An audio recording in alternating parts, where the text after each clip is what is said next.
دست پیشیم برگرفته از صمیم قلبها خلق ترسونزاده گوید السلام خوش آمدید. هر جا که باشم با تویم، پیوند با جان منی. ای بی‌بها مادر وطن، جان تاجیکستانی منی.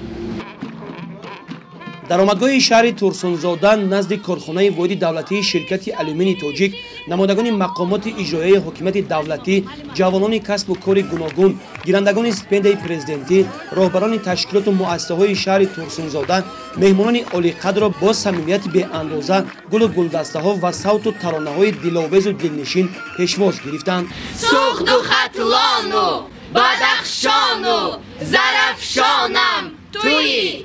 تاجیکستان وحدتی، ناموس و وجدانم تویی. بعداً در بینای مقامات اجرایی حکومت دولتی شهر ترسونزاده چهارمین انجمن جوانان در خارج کشور تحصیل داشته و فرم دوستی جوانان تحت عنوان غمخوری دائمی پیشوای ملت برای ما جوانان جاویدان باقی میماند دایر گردید.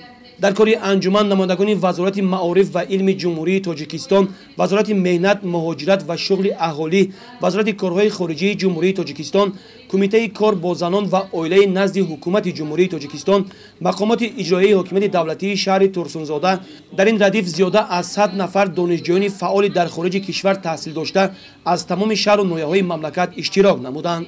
ضمن سخنرانی نمایندگان قید گردید که با تلاش‌های پیوسته اساسگذار صلح و وحدت ملی پیشوای ملت پرزیدنت جمهوری تاجیکستان محترم امامعلی رحمان در تاجیکستان بعد به دست آوردن استقلالیت دولتی جمهوری تاجیکستان تمام امکانات‌ها و شرایط‌های زمان معاصر فراهم آورده شده، امروز جوان تاجیک امکانیت دارد که در دلخواه مؤسسه‌های عالی داخل و خارج کشور داخل گردیده دانش‌های زمان معاصر را از خود نماید.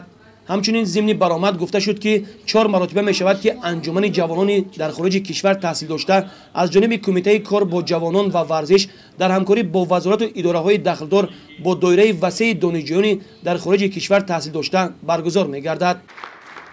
باید گفت که امروز اعضایان محفل جوانان در خارج کشور تحصیل داشته به حدود 3000 نفر رسیده در مؤسسه‌های تحصیلات عالی 15 دولت دنیا فعالیت می‌نمایند که برای معرفی فرهنگ و رسم آیین و زبان و ارزش‌های بزرگ ملت تاجیک زمینه مساعد فراهم می‌آورد.